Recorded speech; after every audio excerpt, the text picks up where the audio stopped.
বলছো এটা? এটা তোমার পেছনে যেটা রয়েছে এটা হচ্ছে দুর্গাচরণ রক্ষিত ঘাট। এই দুর্গাচরণ রক্ষিত ঘাট, আর এই যে এই ঘাটটা এই স্ট্যান্ডের যেমন স্ট্যান্ডের সৌন্দর্য বৃদ্ধি করেছে, তেমন কিন্তু একটা ইতিহাসও রয়েছে এটার।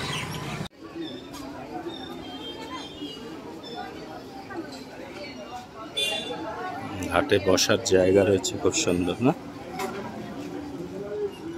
খুব সুন্দর বসা। ওই দেখো দুর্গাচরণ রক্ষিত হচ্ছে, এটা দুর্গাচরণ রক্ষিত ঘাট। এই দুর্গাচরণ রক্ষিত চন্দননগরের সামাজিক অর্থনৈতিক ক্ষেত্রে দুর্গাচরণের একটা ওতপ্রোতভাবে জড়িয়ে থাকার অবদান আছে। তারই স্মৃতির উদ্দেশ্যে এই ঘাটটি, এই যে স্ট্যান্ডের উপরে, স্ট্যান্ডের সবচাইতে শোভাবর্ধনকারী যে জায়গা সেটা হচ্ছে এই দুর্গাচরণ রক্ষিত। এটা তার ছেলে শ্যামাচরণ রক্ষিত এটি তৈরি করেছিলেন। ফরাসি যে নাগরিক সম্মান, সর্বোচ্চ নাগরিক সম্মান নেপোলিয়ন বোনাপার্ট যে চালু করেছিলেন, যে সত্যজিৎ রায়, অনেকে বলে যে সত্যজিৎ রায় হচ্ছে প্রথম বাঙালি যিনি ফ্রান্সের সর্বোচ্চ নাগরিক সম্মান পেয়েছিলেন, লিজিয়ন অব অনার। কিন্তু এই কথা ঠিক নয়, তারও আগে 3 জন বাঙালি পায় সত্যজিৎ রায়ের আগে। তার মধ্যে একজন হচ্ছে এই দুর্গাচরণ রক্ষিত, তিনি কিন্তু পেয়েছিলেন হচ্ছে লিজিয়ন অব অনার। সেই ঘাট, তারই স্মৃতিতে তার ছেলে এই ঘাটটি তৈরি করেছিলেন। সেই ঘাটে রয়েছে সত্যজিৎ রায়ের আরও 30 বছর পরে লিজিয়ন অব অনার পেয়েছিল হচ্ছে সৌমিত্র চট্টোপাধ্যায়। সেই ঘাটে রয়েছে।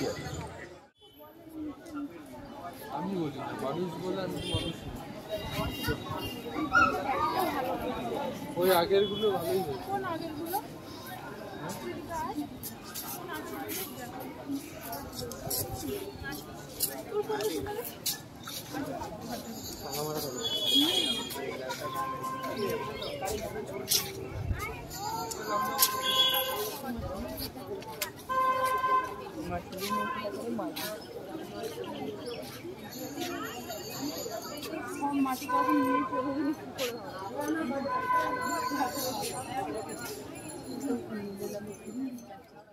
বিমুখ একটা শব্দ আছে, হ্যাঁ, বাঙালি ব্যবসায় বিমুখ।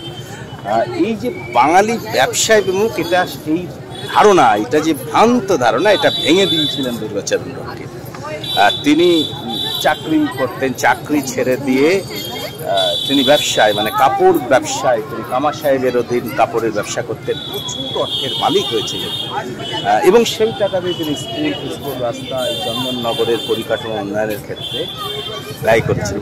ফলে চন্দননগর গড়ে ওঠার পিছনে ফরাসি উপনিবেশটা ছিল। তার পরবর্তীকালে তিনি যে অর্থ উপার্জন করেছিলেন কাপড়ের ব্যবসা করে, ফলে প্রচুর সেই অর্থ তার সামাজিক ক্ষেত্রে অবদান ছিল। আর এটা যেহেতু ফরাসি উপনিবেশ ছিল, সেই জন্য তার ফরাসি যে নাগরিক, সর্বোচ্চ নাগরিক সম্মান, এটা পেতে তার সুবিধা হয়েছিল। তিনি পেয়েছিলেন। তারই স্মৃতির উদ্দেশ্যে এই দুর্গাচরণ রক্ষিত এই ঘাট, অসাধারণ জায়গা এটি। সবাই চন্দননগরের হচ্ছে মানে গর্বের জায়গা বলে এটাকে।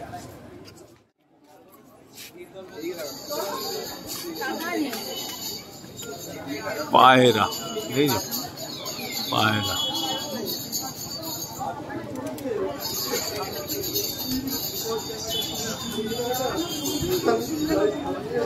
চলো এদিকে পাতালবাড়ির দিক থেকে ঘুরে আসি। এই দিকটা পাতালবাড়ি।